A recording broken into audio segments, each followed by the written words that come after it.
अस्सलाम वालेकुम वरहमतुल्लाहि वबरकातुहू। इत्तेहाद न्यूज में आप सभी का खैर मकदम है। अहम खबरों पर एक नजर। कल खड़गली घी गली में पथराव की वारदात के बाद तनाव का माहौल रहा।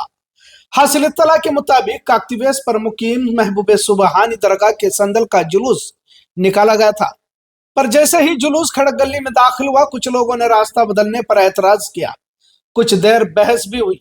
बहरहाल जैसे ही जुलूस आगे की तरफ बढ़ा तो कुछ लोगों ने जुलूस के लोगों पर पथराव किया। जैसे ही एक तरफ से पथराव होते देखा, चिराग नगर के नौजवानों ने समझदारी का मुजाहरा करते हुए खड़गली में जाकर चिराग नगर के नौजवानों ने पूछताछ की, जिसके बाद मामला सुलझ गया। पथराव की बात शहर में फैल गई। पुलिस महकमा भी दाखिल हुआ। पुलिस कमिश्नर भूषण बोरसे साहब, डीसीपी नारायण बर्मनी साहब, एसीपी सदाशिव कट्टेमनी साहब मौका वारदात पर पहुंचे और मामले को आगे बढ़ने से रोका। आज पुलिस महकमा की जानिब से कार्रवाई करते हुए 50 अफरादों पर मुकदमा दर्ज किया गया और पूछताछ के लिए 11 अफरादों को हिरासत में भी लेने की बात कही जा रही है। बिना इजाजत खड़गली में जुलूस को दाखिल करने और नारेबाजी पर तो कार्रवाई की गई, लेकिन जिन लोगों ने पथराव किया उन पर भी तो कार्रवाई हो की मांग अवाम की जानिब से की जा रही है। शहर में अब अमन कायम है, ऐसा पुलिस महकमा की जानिब से बताया गया। ಇವತ್ತು ಖಡಗಲ್ಲಿನಲ್ಲಿ ಒಂದು ಎರಡು ಕೋಮಿನ ಜನರಲ್ಲಿ ಸ್ವಲ್ಪ ಘರ್ಷಣೆ ನಡೆದಿದೆ. ಒಂದು ಧರ್ಮದ ಧಾರ್ಮಿಕ ಮೆರವಣಿಗೆ ಇತ್ತು. ಅವರದು ಒಂದು ರೂಟ್ ಅದರಲ್ಲಿ ರಿಟರ್ನ್ ವಾಪಸ್ ಹೋಗುವಾಗ ಮೆರವಣಿಗೆ ಹಳೆ ರೂಟ್ನಲ್ಲಿ ಹೋಗಿದೆ. ಬಟ್ ಕೆಲವು ಹುಡುಗರು ಬೇರೆ ದಾರಿಗೆ ಬಂದ್ಬಿಟ್ಟಿದ್ದಾರೆ. ಖಡಗಲ್ಲಿನಲ್ಲಿ ಎಂಟ್ರಿ ಆಗಿದ್ದಾರೆ. ಅಲ್ಲಿ ಘೋಷಣೆ ವಗೇರೆ ಕೂಗ್ತಾ ಇದ್ರು. ಆವಾಗ ಇನ್ನೊಂದು ಧರ್ಮದ ಹುಡುಗರು ಇಲ್ಲಿ ಯಾಕೆ ಬಂದಿದೆ ಅಂತ ಕೇಳಿದ್ದಾರೆ. ಎರಡು ಕಮ್ಯುನಿಟಿದು ಹಿರಿಯರು ಈ ಘರ್ಷಣೆಯನ್ನು ತಕ್ಷಣವೇ ಎರಡು ಅವರವ್ರ ಕಮ್ಯುನಿಟಿ ಹುಡುಗರಿಗೆ ಅಲ್ಲಿಂದ ಕಳಿಸಿದ್ದಾರೆ. ಇಲ್ಲಿ ಸ್ಥಳೀಯರು ಕಲ್ತುರಾಟ ಆಗಿದೆ ಅಂತ ಕಂಪ್ಲೇಂಟ್ ಕೊಟ್ಟಿದ್ದಾರೆ. ಬಟ್ ನಮ್ಮ ಗಮನದಲ್ಲಿ ಯಾರಿಗೆ ಏನು ಗಾಯ ಆಗಿಲ್ಲ. CCTV ಫುಟೇಜ್ ನಮ್ಮವರು ಕಲೆಕ್ಟ್ ಮಾಡ್ತಾ ಇದ್ದಾರೆ. ಯಾರು ಬೇಕಂತೆ ತರಲೆ ಮಾಡಿದರೆ CCTVನಲ್ಲಿ ಡಿಜಿಟಲ್ ಎವಿಡೆನ್ಸ್ ನಮ್ಗೆ ಏನು ಸಿಗುತ್ತೆ ಅದರ ಆಧಾರದ ಮೇಲೆ ಕ್ರಮ ತಗೊಳ್ತೀವಿ. ಪೊಲೀಸ್ ಪ್ರೆಸೆನ್ಸ್ ನಾವಿಲ್ಲಿ ಸಾಕಷ್ಟು ಹಾಕಿದ್ದೀವಿ. ಯಾವುದೇ ಅಹಿತಕರ ಘಟನೆ ಆಗಕ್ಕೆ ನಾವು ಬಿಡಲ್ಲ. ಮತ್ತು ಎರಡೂ ಧರ್ಮದ ಹಿರಿಯರು ಯಾರು ಇನ್ನು ಸಮಸ್ಯೆಗೆ ಬಗೆಹರಿಸಲಿಕ್ಕೆ ಪೊಲೀಸರಿಗೆ ಸಹಾಯ ಮಾಡಿದರೆ ಧನ್ಯವಾದ. आज वजीर आला सिद्धरामैया की बेलगाम में कई इफ्तिताई कामों को अंजाम देने के लिए आमद हुई।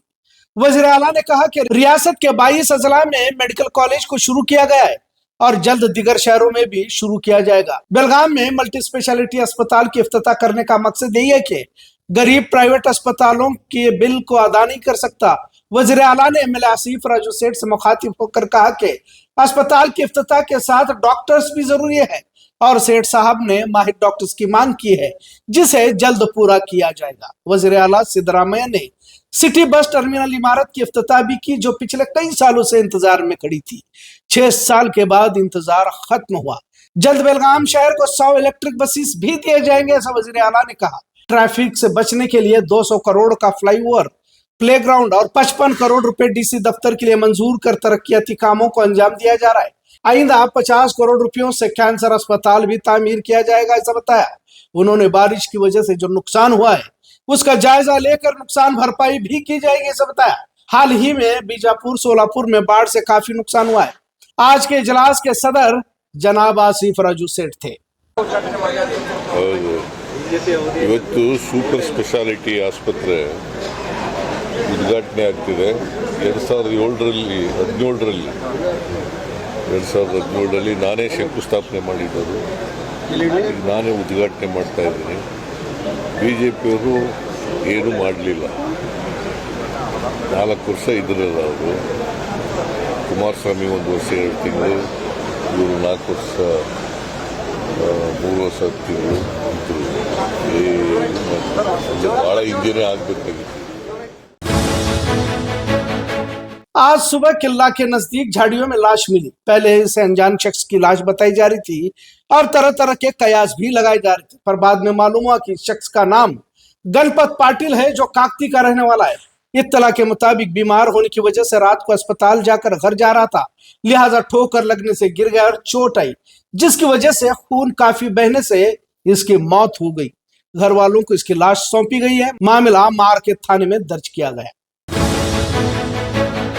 सिंधुदुर्ग जिले के शिरोडा के वेलागर बीच पर शाम करीब 4 बजे एक दिल दहला देने वाला वाकया पेश आया, जब कर्नाटक बेलगाम के 8 लोग समुद्र में तैरते वक्त डूब गए। ये सभी सैर के लिए आए थे। ये तमाम गैर मुतवक्का पानी के लहरों की वजह से डूब गए। ये सभी अफराद बेलगाम के लोंडा और अलनावर के रहने वाले थे और सिंधुदुर्ग घूमने आए थे। हालांकि इस हादसे में सभी 8 लोग डूब गए, लेकिन उनमें से एक को बचा लिया गया, जबकि तलाशी मुहिम के दौरान 3 लोगों की लाशें बरामद हुई है। बाकी 4 की तलाश अब भी जारी है। समंदर से बचाए गए लोगों के नाम इसरा इमरान कित्तूर, उम्र 17, लोंडा बेलगाम। इस लड़की को बचा लिया गया और इसका इलाज भी चल रहा है। मरने वालों में फरहान इमरान कित्तूर, उम्र 34, लोंडा बेलगाम, इबाद इरफान कित्तूर, उम्र 13, लोंडा बेलगाम, नमीरा आफ्ताब अख्तर, उम्र 16, अलनावर। और जो लापता है उनके नाम इरफान मोहम्मद, इसाक कित्तूर, इकवान इमरान कित्तूर, फरहान मोहम्मद मनियार, जाकिर निसार मनियार। खैर, हादसे वारदातें तो पेश आते रहते हैं, इंसान को हादसों से सबक सीखना चाहिए, पर देखने को मिलता है कि बार बार इस तरह की गलतियां की जाती रही है और इंसान जिंदगियों से हाथ धो बैठता रहता है। बेशकीमती जिंदगी की हकीकत को समझे और अपनी जिंदगी के रास्तों को मुतय्यन करिए, यही हम कह सकते हैं। वजीर सतीश जारकिहोली के फर्जंद राहुल जारकिहोली की सालगिरह पर एमएलए आसिफ राजू सेठ के फर्जंद अमान सेठ उन्हें मुबारक देने खुद गोकाक उनकी रिहाइशगाह पर पहुंचे और उन्हें मुबारकबाद पेश की। इस मुलाकात से 2 नौजवान कायदों के हौसलों के साथ सियासी माहौल भी खुशाइंद रहा, ऐसी चर्चा जारी है। अब कास्ट सेंसस की बात करते हैं। कई सारी मुश्किलों का मुकाबला करते हुए स्कूल टीचर्स अपना सेंसस के काम को अंजाम दे रहे हैं। पहले तो खुद आवाम ही कंफ्यूजन में है किन सवालों का जवाब दिया जाए और किन सवालों का न दिया जाए। पहले तो 150 मकानात का टारगेट टीचर्स को दिया गया है, जो मुकम्मल करना उनके लिए मुश्किल है। मजीद 60 सवाल जिसमें आवाम खुद कशमकश में है। 7 तारीख तो आखिरी बताई जा रही है, लेकिन काम मुकम्मल होना काफी मुश्किल लग रहा है। इन तमाम में सर्वर डाउन का रोड़ा भी है। पूरे रियासत में एक साथ काम जारी है और ऐप डाउनलोड तो किया गया, लेकिन सर्वर को तलाशते सड़कों पर टीचर्स आ रही है, क्योंकि घरों में सर्वर डाउन दिखाई दे रहा है। बहरहाल, जितने मुमकिन सवालात के जवाब दे सकते उतना ही देने की कोशिश करें, ऐसा भी कुछ लोगों की जानिब से कहा जा रहा है।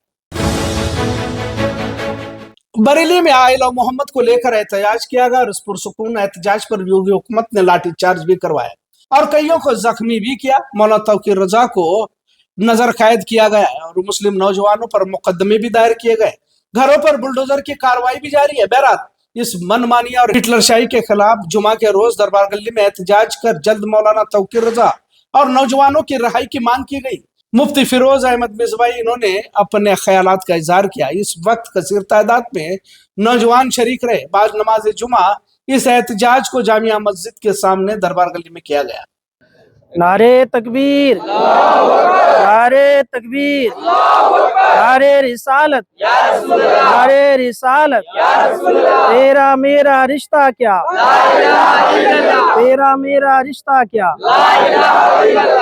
मुसलमानों पर जुल्म करना बंद करो, बंद करो, बंद करो। मुसलमानों पर जुल्म करना बंद करो, बंद करो, बंद करो। योगी तेरी तानाशाही नहीं चलेगी, नहीं चलेगी। योगी सरकार होश में आओ, होश में आओ, होश में आओ। योगी सरकार होश में आओ, होश में आओ, होश में आओ। मुसलमानों के घरों पर बुलडोजर चलाना बंद करो, बंद करो, बंद करो। एक तरफा नजरिया नहीं चलेगी, नहीं चलेगी, नहीं चलेगी। मुस्लिम पर्सनल लॉ की जानिब से जुमा को भारत बंद का ऐलान किया गया था, जिसे मुअख्खर किया गया। अभी तारीख नहीं बताई गई है, पर त्योहारों के मद्देनजर मुअख्खर किया गया है, ऐसा एक लेटर के जरिए बताया गया। खबरों का सिलसिला यूं ही चलता रहेगा। देखते रहिए इत्तेहाद न्यूज़। शुक्रिया, अल्लाह हाफिज।